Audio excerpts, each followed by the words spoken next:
Hello there friends, welcome back to another episode of Generation Tech. My name is Alan. In the last arc of Andor, Season 2, the alliance to restore the Republic is starting to take form, especially after the arrival of Mon Mothma. So far, the resistance against the Empire has been scattered and fought at the regional level up close and personal. That stage of the revolution is about to end. Now they're finally going mainstream, conventional. They're setting up the foundations for the Rebel Alliance that will one day take the fight directly to the Empire. And to make it even more clear that the future of the rebellion lay in this group setting up camp on Yavin, even Cassian Andor, the messenger chosen by the Force itself, has committed to this group as well. Luthen is making things happen. Is he? What do you want, Will? You want to fight?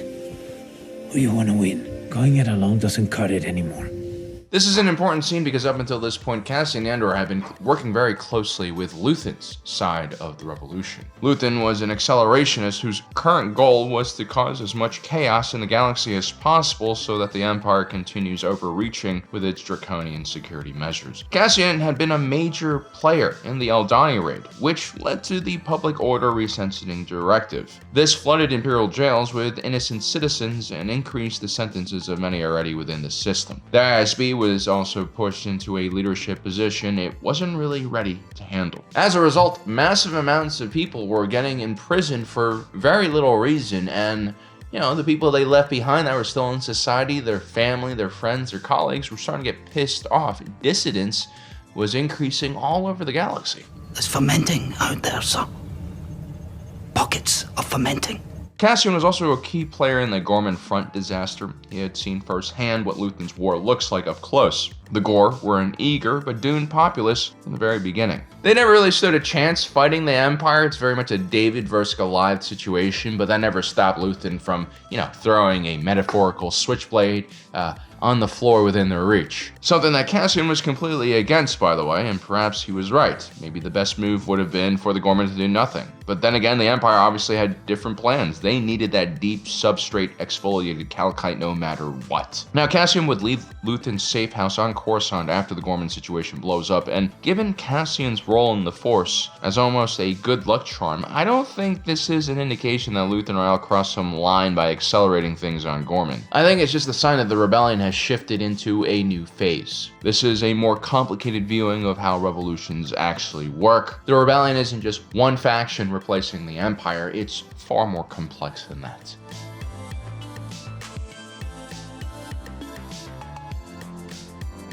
Up until the Gorman incident and flight of Mon Mothma, there were hundreds, if not thousands, of individual movements resisting the Empire at the regional level. What you needed was a consolidation of these movements under one larger organization. But as we see with Luthen's conversations with Saw Gerrera, most organizations were mistrustful of each other's intentions and capabilities for all the right reasons, actually. It doesn't really matter what faction or government you're fighting on behalf of. If you have small groups of armed men that aren't well disciplined and backed with ample logistics and supplies and held responsible for their actions by the chain of command and military judicial system, if those soldiers aren't just concentrated on fighting war and fighting war in a very limited and legal way, well, then what you're going to have is just a mob of armed men running around the galaxy. Oh, Colonel, imagine the utter chaos that would follow from leaderless armies having at each other. There must be gentlemen in command to lead and where necessary, restrain their men.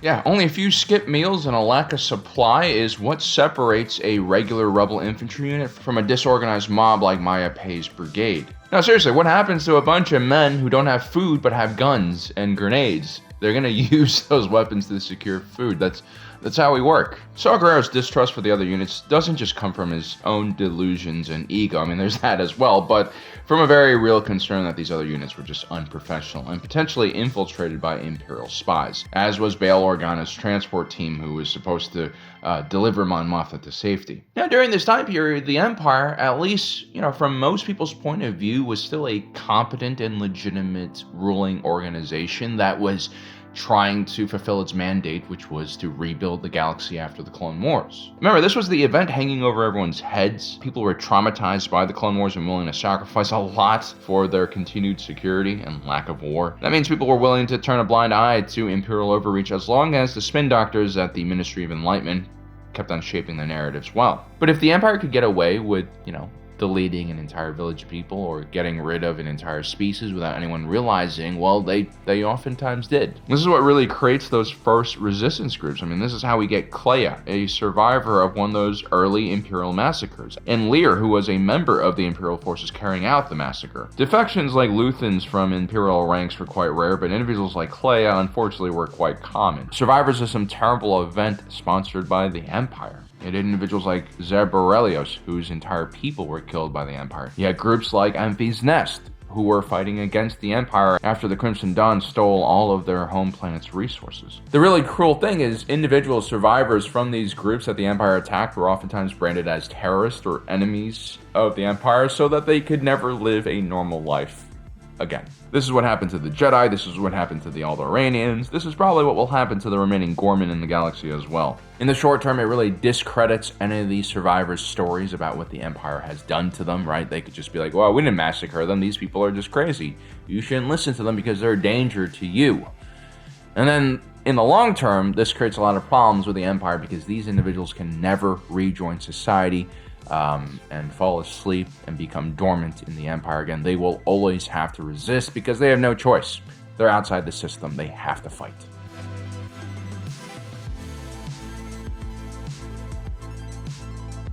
Now, during the early reign of the Empire, most of the rebels we see were not like Clea and Luthen. They weren't organized. They weren't disciplined. They didn't really have a plan. They were just striking out in any way they could. Most of these rebels were not only lacking the right mindset, they also didn't have the resources and skills to really do anything meaningful. Like when Cassian ran at that patrol of clone troopers with a sharp stick. All that got him was jail time and conscription into the army. If individuals rebel just by themselves, they usually can't do much. They'll get arrested, they'll get caught, and they'll be imprisoned. That's it. The Empire can handle that easily. And this is why the Empire likes isolating society. They want to make us feel like we're alone, when in fact we're not. We are the majority. The Empire also tries its best to divide people, to make sure that they focus on very small and stupid things instead of larger picture issues. If an individual rebels without any coordination with other people, it's very easy to detain that person and disappear them into the prison system.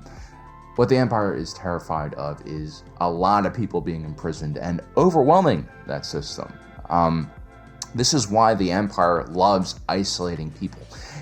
Not just like amongst the general populace. Remember, even amongst the Stormtrooper Corps, the Empire frowns upon idle chatter because it doesn't want any kind of organization. It doesn't want people exchanging ideas, talking about anything that exists outside of the Imperial narrative. It wants complete control because it knows the fragility of that control. By isolating the individual, by making them think they're alone, the Empire can continue to maintain this illusion that the entire galaxy is somehow happy with their rule, when in fact most people are furious and ready to overthrow the government. Now, Luthen's plan to create a huge Imperial overreaction was really designed to bring this truth to the surface. There are certain things the Empire had a monopoly over, and one of those things included the bureaucratic class and professional class. For a rebellion to properly run, you needed more than just individuals willing to hold a blaster or pilot a fighter. I mean, these guys are definitely important, but you need a lot more than that. You have to have people running the armory, people in charge of the warehouses, of the logistics and supplies. You need medical staff, kitchen staff, sanitary staff, and each one of these departments should also have their own chain of command so that they can make things more efficient and organized. You need talented people like Dr. Reckless, the director of Lena So Hospital, who has the unique skill of managing a medical system that takes care of tens of thousands of people's lives. You can't just learn that without decades of experience. And there are only a few individuals in the galaxy with that type of experience, and that's basically what the rebellion was looking for in the early days. It needed key people at key parts of the organization to start this company up. You can think of the rebellion as a startup. And generally, individuals like Reclaw don't leave their cushy jobs until society has been turned upside down and Imperial troopers are gunning down people on the streets. Palpatine was elected as a populist. He always did exactly what he thought the voters wanted from him. And so, at least in the early Empire period, any kind of crackdown on freedoms, any kind of bad behavior that the Empire carried out was done very gradually, and it was also usually hidden. What Luthen wanted to do was take off the Empire's mask and expose it for what it really was before it was too late for people to resist. He wanted to make sure that the galaxy's talent, that its manpower, could flow to the rebellion before it was thrown into prisons, because that's actually what was happening. And so the actions he had taken up until this point have been quite grim. Large-scale attacks against the Empire trying to create a reaction. Some might say that it's even insane to try this. But the results have been everything the rebellion could hope for. From the rescue of Mon Mothma by Cassian Andor to the defection of many high-ranking Imperial military officers, including Jando Dana, one of the first captains of an Imperial-class Star Destroyer who now was leading the rebels' largest fleet, the Massassi Group, and helping develop Alliance Navy protocol. You also had Davich Dravich, who had served in the Republic military intelligence and had maintained close contact to Senator Mon Mothma up until the day she defected. He, along with Aaron Kraken, would help lead the rebellion's intelligence services and special forces. Thanks to Luthen's actions all across the galaxy, as the Empire started cracking down harder on local populaces, people began to see just how out of control and chaotic the government was. This is what ultimately led to the professional class joining the rebellion in large numbers. Up until PRRD was passed, the professional class in the Empire could pretty much just look the other way and ignore most of the terrible things the Empire was doing to people, because it was concentrated in the Outer Rim, right? Like, if you're on Coruscant, you'd be fine. And this kind of reminds me, because like my parents used to talk about like things during the Cultural Revolution when China was kind of going through its very crazy, unstable period, and like the same thing happened there. If you lived in the cities, things were okay, there were less food shortages, but if you're off in the countryside and you had some really fucking crazy local communist official, he could be doing insane things, in name of the Communist Party, in name of the Cultural Revolution, and you just wouldn't know, because there's just a lack of transparency of what was going on in these smaller areas of the country. I think the same thing happened under Imperial rule. Like, if you were in the Outer Rim, you were screwed. Like, they could just, take your farm, set your farm on fire, and no one was going to say anything about it. But now that the professional class's friends and colleagues were being swept up into Imperial prisons, I think people were starting to notice, finally. Of course, at the time, lacking resources, lacking backing from any real political opposition, Luthen's Axis network had to disobey all norms and rules of combat in order to survive against the Empire. And although Luthen did everything for the right reasons, the same kind of pragmatism that Luthen has used to guide his efforts till this point will probably also close the door on him. Because if we're being pragmatic here, Luthen is toxic, politically speaking. He has way too much blood on his hands, and it takes more than just one sentence, one Instagram quote to explain why he's actually a great person. And unfortunately, most people will probably not have the time to listen to you speak about why Luthen is great and not just some kind of accelerationist terrorist.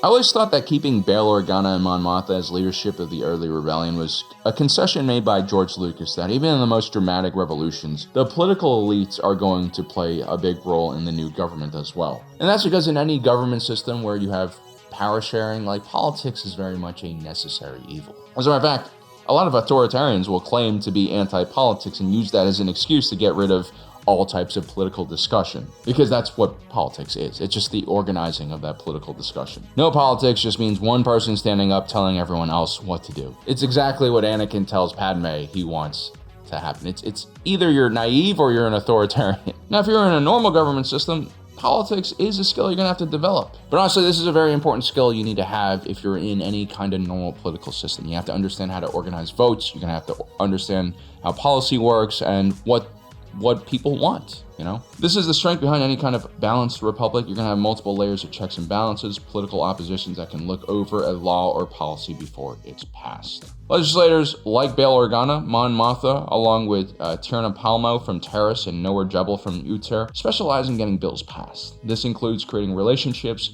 with other senators, creating coalitions, exchanging favors. All of this is a game that has real-life consequences, but the players of this game, they typically really enjoy the structure that is the political system. And so, as we'll see, with individuals like Mon Mothma, the political system is really just everything for them. The Republic and the way decisions are made is more than just procedure. It's an ideology in itself. This is why it's so hard for Mon Mothma to actually leave and join the rebellion. I mean, she stays behind, not just because she's a badass and she's courageous, but I think she believes that she should use her role inside the Senate to do as much good as possible until she's exercised all options. And as a pacifist, I think that's a great decision on her. I think it's a courageous decision for her to make. Mon Mothma really didn't understand what Luthen understood until Gorman. Watching Dassie Oren, the senator of the Gore, first get silenced so that he can't even support Mon Mothma's pro-Gorman bill, to then just getting arrested for existing, made her realize finally that political resistance was impossible. The Empire needed to be stopped.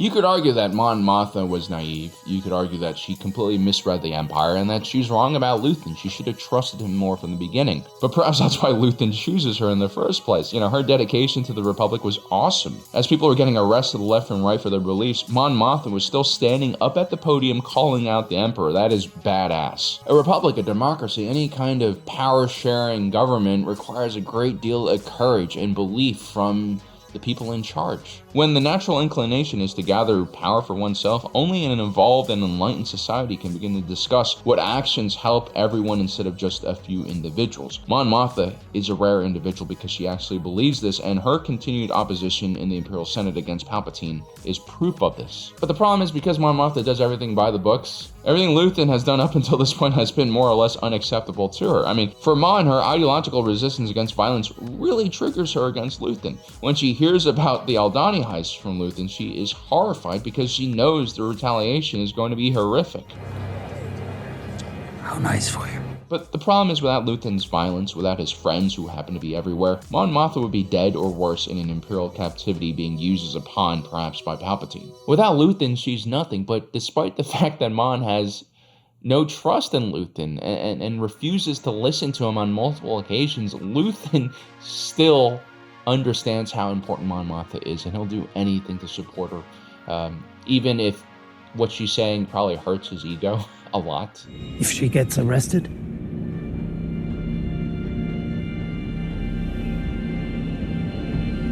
it all comes down. Yeah, Mon Mothma is so important to Luthen that it makes him speechless. He can't even say what would happen if she gets caught. That's a big deal. But it makes sense because Mon Mothma is really the opposite of Luthen. He is the darkness. He uses the tools of his enemies to defeat them. Mon Mothma is literally a beacon of light, of civility, of moderation and control. If you think about it, Luthen actually worships Mon. That's the crazy thing, right? Like, everything that Mon stands for, this is what Luthen has sacrificed his life for. That's why he's such an awesome character.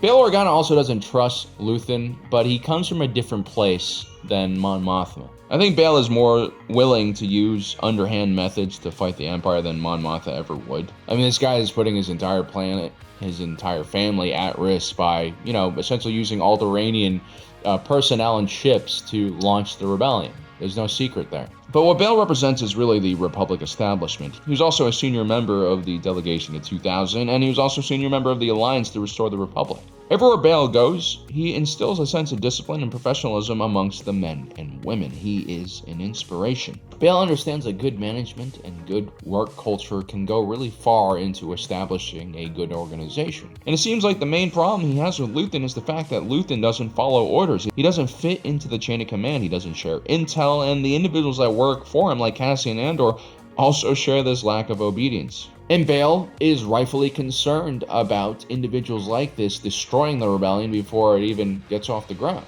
And that's because Bail has been to war. He's commanded troops and relief programs during the Clone Wars. He understands that giving a bunch of men weapons and just unleashing them on the battlefield is a huge recipe for disaster. Not only are you not likely to achieve your goals, your men could become dangerous to each other and also the innocent civilians in the area. Rebel infantry carrying out a massacre or stealing food from the local populace was really the last thing they needed right now. And so Bail is concerned about Luthen. He is concerned that Cassian keeps taking off with rebel ships and supplies, pretending like he's authorized to do so. And that makes sense because the rebellion isn't just going to be a guerrilla force that strikes from the shadow. It wants to be a legitimate conventional military, and you do have to follow conventional rules in that situation. This is an age-old problem, by the way, like your standard conventional forces versus your irregulars.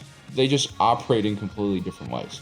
and they oftentimes don't get along. But at the end of the day, because Luthen never shared his sources with Bail or trusted his organization, Luthen was able to find that mole that infiltrated Mon Mothma's escort detail. Bail's system of discipline and well-tested ways of organizing people and supplies was easily infiltrated by the Empire. It was only because of Luthen Rael's more shadowy organization that Mon Mothma reached where she needed to go safely without incident.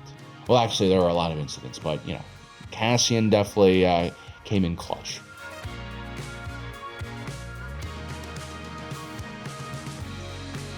Lastly, you have individuals like Tainara Palmo and Noah Jebel.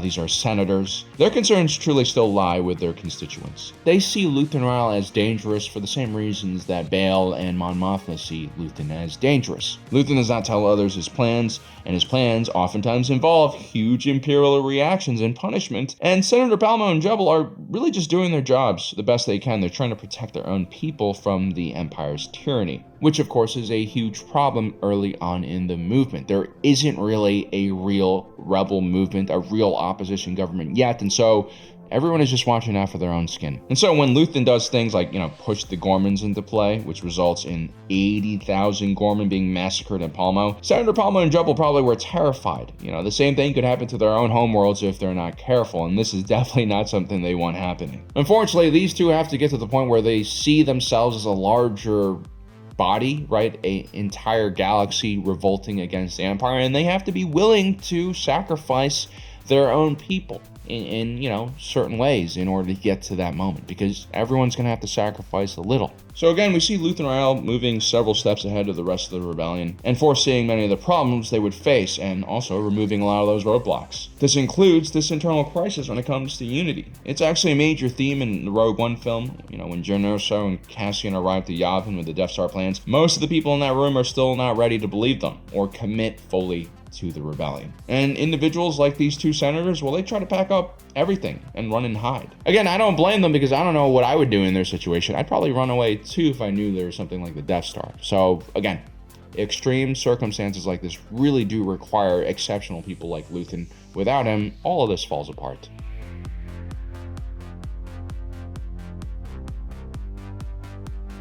The Luthens of the world, the accelerationists who set the galaxy ablaze, are almost never remembered as heroes, and that's because most of them were actually clinically insane or evil or crazy or held really just terrible views of the world. Individuals like the Unabomber, who foresaw the dangers of technology, but decided for the rest of humanity that no, we're not going to try to adapt to this, we're just going to destroy it all. What makes Luthen so special is that he purposely kind of goes crazy, kind of takes on these very evil attributes in order to start a rebellion. And he understands that he really has no role in the future because he's doing this. This self-awareness doesn't exist in people, and when it does, they're usually not self-destructive, because that is exactly what Luthen is. And that's why, despite all of their disagreements, especially their ideological ones, Luthen still puts someone like Mon Mothma up on a pedestal and tries to do his best to protect her. I mean, you want a good man, ladies? That's what you want. You don't want Perrin who looks nice on your arm at parties but just wants the easy way out in life. You don't want Tay Koma, the fair weather revolutionary. You want Luthen. I mean, sure, he's kind of dark and spooky, he grunts a lot. Oh, he's talking metaphorically about death, but who else is quietly vetting all of your closest connections and removing unhealthy individuals from your life so you don't have to deal with the consequences? Who else is infiltrating extremely loyal bodyguards into your household staff but Luthen? Yes, Mon is afraid of Luthen because of all the things he's done. Honestly, most of the Alliance High Command is afraid of Luthen. But that's only because they haven't really sat down with the man and actually understand what he stands for. And I guess that's the whole point, Luthen from the very beginning understood this had to be done. Maybe he even likes the fact that the rebellion has nothing to do with him. Cassian did suggest that he could go to Yavin, and he also told Lonnie that they were going to go to Yavin, But, obviously it's not something that he intended to do from the very beginning because he knows he's toxic. He needs to fade away quietly, hopefully somewhere where even historians can't really figure out what he's done, because in the future, enemies of the Republic, this thing that he loves so much, could use his very presence and actions to take it down. That is one of the most selfless acts in Star Wars history, and this is why I think Luthen Rael is one of the greatest characters in Star Wars history. No one's sacrifice is more brilliant than his. Well, guys, I hope you enjoyed today's video. Don't forget to subscribe and hit that notification button down below so you don't miss out on the rest of our awesome content. As usual, my name is Alan, reminding you that my allegiance is to the Republic, to democracy. I'll see you next time.